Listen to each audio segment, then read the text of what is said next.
Palestine Action has been told it can still challenge its ban after the government lost a court appeal. The group's co-founder, Huda Amouri, had been given permission to appeal its prescription, with the case due to be heard next month. The Home Office has failed in its attempt to block that. Joining me now, live from the Court of Appeal in London, is Saeed Taji Farouky, a spokesperson for Defend Our Juries. Saeed, good afternoon to you. Good afternoon. What's your reaction to this judgment? It's a huge relief. I think it's a huge humiliation for the government that's tried for years to crush the pro-Palestine movement.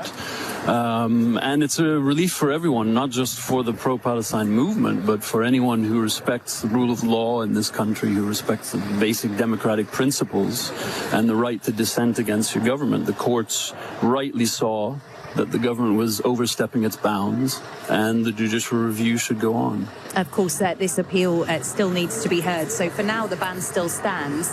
A lot of members of the public might say, you know, the government, you'd like to think they know what they're doing. They surely had a good reason to take such drastic action in prescribing this organisation. What would you say to that?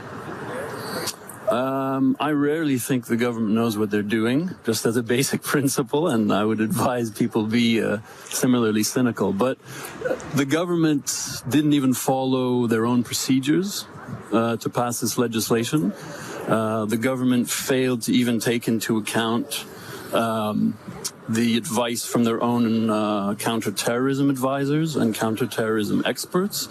And now we see a host of international human rights and legal organizations saying that this legislation is authoritarian, in the words of Amnesty International, that it risks undermining civil liberties. The European Commission on Human Rights has intervened.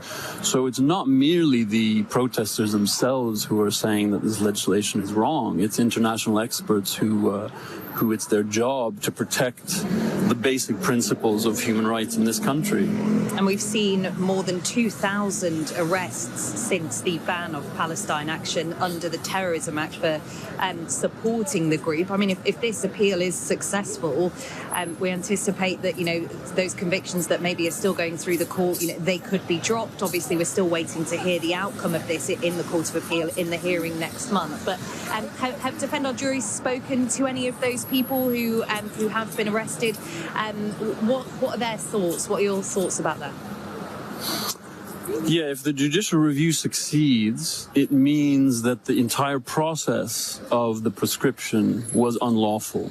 So it's very possible that those 2,000 arrests, which may number another 1,000 or 2,000 by the time of the judicial review, will all be unlawful. That also means the Met Police could be facing 4,000 lawsuits for unlawful arrest and use of force.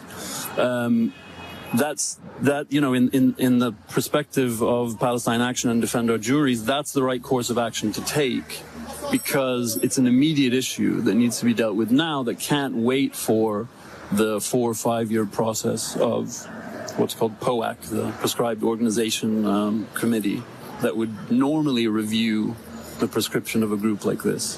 The people who have been arrested, now there's a handful who've been charged and the trial has begun, but most of them have not yet been charged and have not yet been on trial. I'm just infinitely impressed by those people's bravery and by their willingness to be arrested several times to stand up not only for the basic principles of democracy in Britain, but also in defense of the Palestinian people and opposing this government's participation in their genocide. And Saeed, we've seen the first phase of that ceasefire deal agreed between Israel and Hamas. Are we still anticipating that we will see demonstrations, pro-Palestinian demonstrations, but also members of or people supporting Palestine Action demonstrating on the streets? There will undoubtedly be continued demonstrations, because the pro-Palestine movement has never purely been about ending this phase of the genocide. This movement has existed for decades to defend the rights of the Palestinian people and to defend their right to liberation and freedom.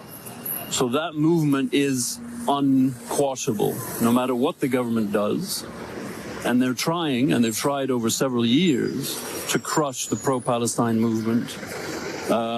They have failed, and they will continue to fail. But I would also point out, Israel has already violated on multiple levels the ceasefire agreement. That means the genocide, this phase of the genocide continues. The occupation of Palestine continues. Israel's belligerence, attacking Syria, Lebanon, Iran, Yemen, that continues. So, as a result, the pro-Palestine movement has to continue. OK, Saeed, thanks so much for joining us. That's Saeed Taji Farouky from Defend Our Juries, which is one of the organisations supporting Palestine Action. Just to say, Israel has strongly denied accusations of a genocide in Gaza and has also accused Hamas of violating the terms of a ceasefire agreement by not returning all of the bodies of the deceased hostages that it agreed to, although Hamas says it's unable to reach those without specialist equipment. The ban on Palestine Action, of course, came following the vandalising of aircraft at RAF Bryce Norton in June. Two activists reportedly entered on electric scooters that prompted a security review of UK defence sites. So the government, the Home Office, using that as the reason why, or one of the reasons why they decided to prescribe Palestine Action. And they will, of course, fight this appeal. That case due to be heard next month.